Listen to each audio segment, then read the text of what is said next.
Temple Beth David. Michael Feldman and his family, Leanne and Noah, have been members here from the beginning. Leanne and I were pregnant together with our first, and my Lila and her Noah. And Noah has been a preschool student here. He's been a religious school student here, and his bar mitzvah will be next year. So we welcome you, Michael. Michael, we're going to invite you to the center. You're going to be front and center for us this morning. And Michael Feldman is now a new member on the Board of Trustees of Temple Beth David. Please, Michael, thank you. Thanks. Shana Tova. Today is your lucky day. Take a look around. It's Yom Kippur, and you have a place to go. You are here because you can be. You showed up. Look around. See the faces of people you know. See their children growing. See old friends and even some new faces you might not yet recognize. It's okay to send a smile across the room or a friendly wave. Go hug an old friend or see someone you may perhaps not have seen since, well, last year. If you are new, welcome. We're glad you're here. If you're watching us on live stream, perhaps you're far away or perhaps your health may have you staying home, but we're glad that you're with us. If you are watching and you're able to be here next time, please come back. You have a seat, and there's always room for one more. It's so different when you're here with us. Come back, you'll be glad you did. On Yom Kippur, we all have our reasons for being here.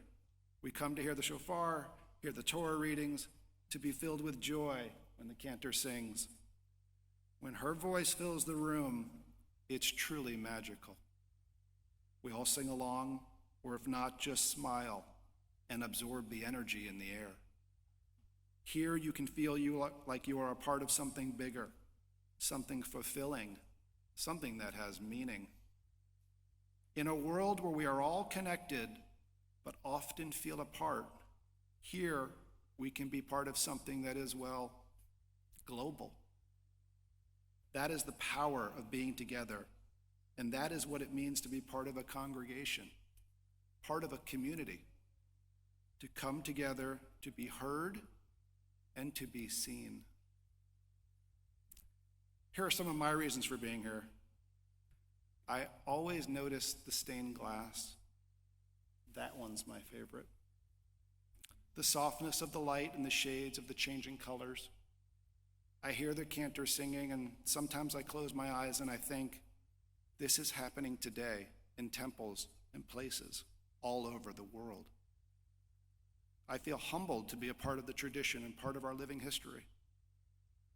In the Torah readings, we get the privilege to tell our stories and share prayers that have been read for generations, and we are lucky.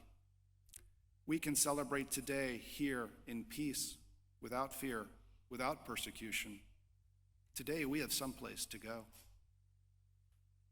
In January 2025, our son Noah will stand right here and take his place for his bar mitzvah.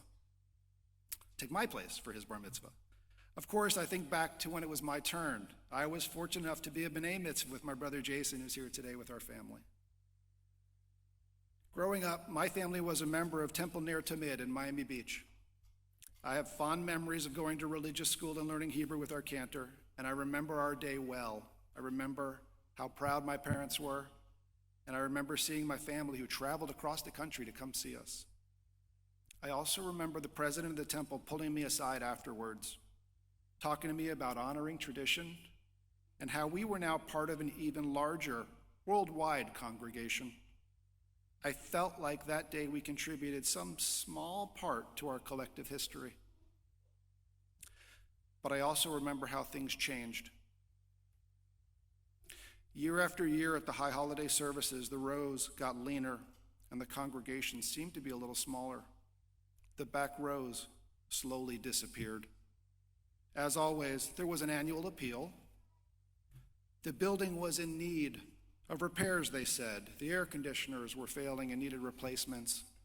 They asked for donations, and we gave, assuming that others did as well. I remember my father bending the card, and he was generous. It was the late 80s, and interest rates were 18%. For real. We didn't always have it, but he did it anyway. I think he knew that they really needed it. In college, I would drive home on Sundays to watch the Dolphins and have family dinner, always Chinese takeout. Driving north from the U, I would often take Alton Road just to see what was new on Miami Beach, and I would sometimes drive by the temple just to see it. I'll never forget the day I saw the plywood up over the windows and the lights were out. There was no hurricane, there was no tropical storm brewing. The storm had already passed. Apparently, not only could they no longer fix the roof or pay the electric bill, but the temple had closed. The altar was decommissioned. Near Tamid was not a small congregation or a temple without strong roots, but times change and neighborhoods change. People moved away and legacies were lost, but they were not forgotten. I heard the building was torn down and has since been replaced with a 6-story apartment building. I'm not sure. I still have not been able to go there, nor have I seen it. And to be honest, I don't want to know. For years, we tried several different temples, but nothing felt right. And then in 2003, our family all relocated up to Palm Beach Gardens in Jupiter, and we've been members of Temple Beth David ever since. I never knew how we would grow with this temple. I remember the day I dropped off our son the first time at preschool. Once he finally went inside, I didn't know what to do with myself. It was the first time I'd ever been apart from him other than immediate family. It was hard, harder for me than him. But on his second day, I remember him waving goodbye and running into his class. I knew he was in good hands, and he still is. He has someplace to go. Now he's in religious school, and thanks to Mrs. Chen and his efforts and patience, he's reading Hebrew better than I ever could, and we're thrilled to see him flourishing. Now that you are here, what can we offer to you? Our programming is robust. Try a yoga class. Yeah, yoga. Bake a challah made from scratch. Come to brunch with Bubby. Be part of the Sisterhood Book Club. Small hint, it's not always about the book. Join the men's club. We have a new Kesher's Teens Club. Come out, enjoy nature at the beach Shabbat. Play tennis or pickleball or mahjong at our upcoming mixer. And newsflash, we have the best preschool in town. For young families, the opportunity really has never been better. If you're able, like us and share us on Facebook and Instagram. But will you come? Will you be a part of it? The author Seth Godin puts it this way in a recent post. I love this. This struck me. I had to repeat it. It was great. We go to the conference to meet people and connect, and then spend most of our time hoping someone else will see us and care enough to meet us and connect. There are millions of years of evolution that encourage us to avoid strangers and new experiences, and decades of school and indoctrination that train us to stay in our lane, wait for the instructions, keep your head down. And yet, plenty of people still go to the conference. These programs are for you, but to do this, we need your help. Having resources provides us all a choice, a privilege, to set a path towards connection, community, and generosity.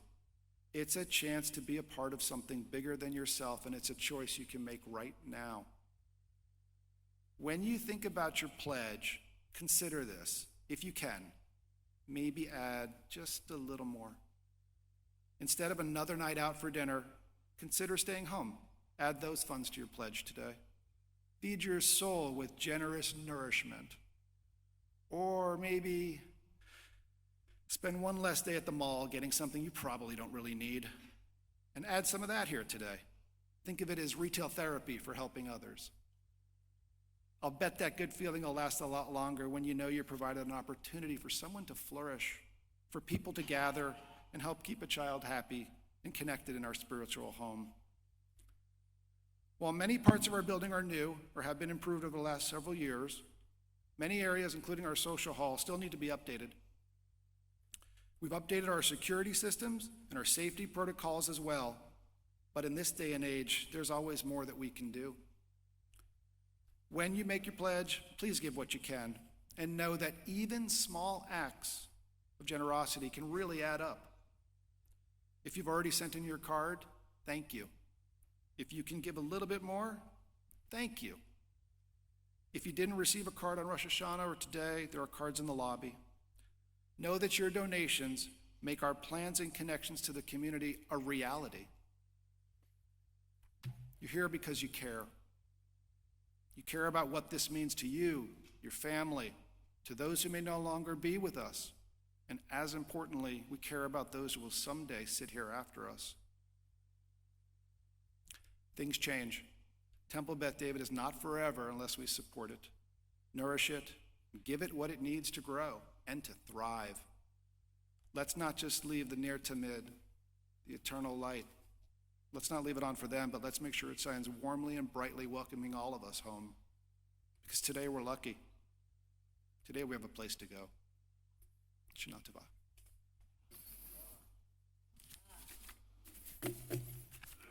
Yasher Koach, Michael. As you consider Michael's request, I want to share a very, very sweet memory from a very, very dear student. When I taught in South Florida for the Jewish Theological Seminary, and a very dear student by the name of Helen Cohen of blessed memory. Helen I considered to be the matriarch of the Boca Raton Jewish community, and she told me this story. She came to America with her parents, Jacob and Sabina Major, in 1949.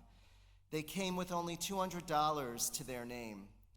The Joint Distribution Committee placed them in Cleveland and provided them with some furniture, including a sleeper sofa for their daughter.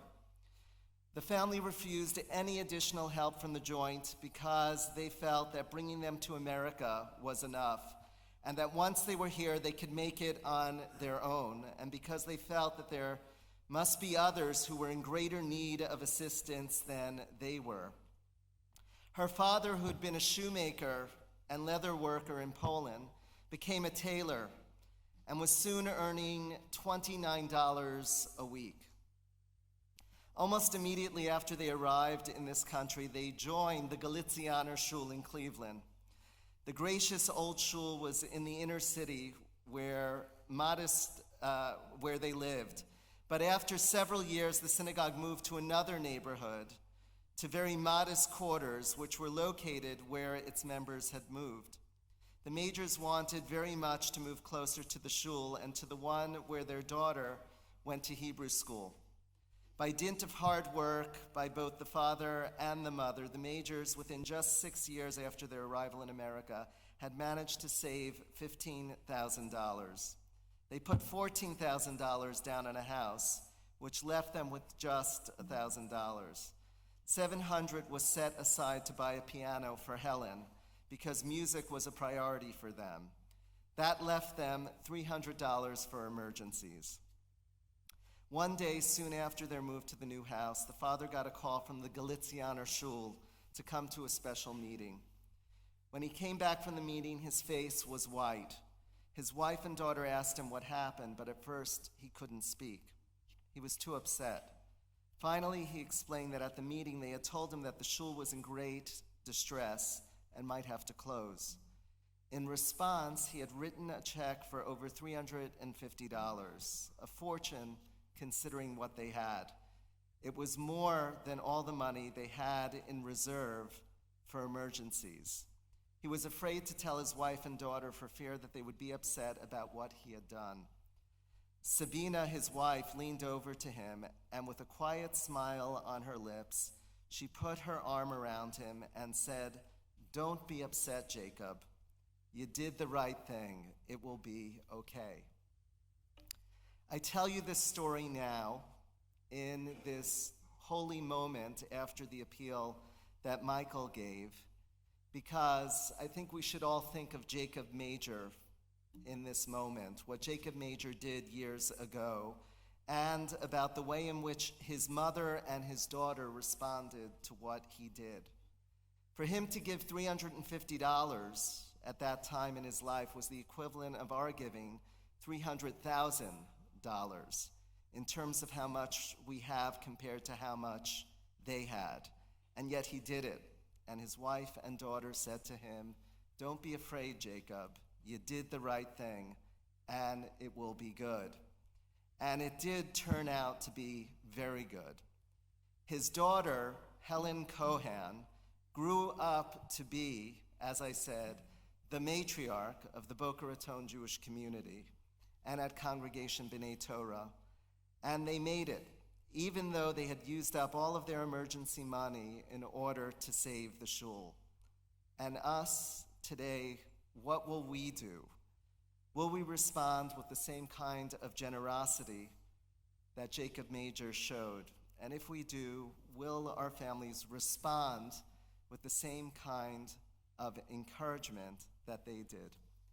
Tizku mitzvot, may we all fulfill the mitzvah of tzedakah and support this very, very special community.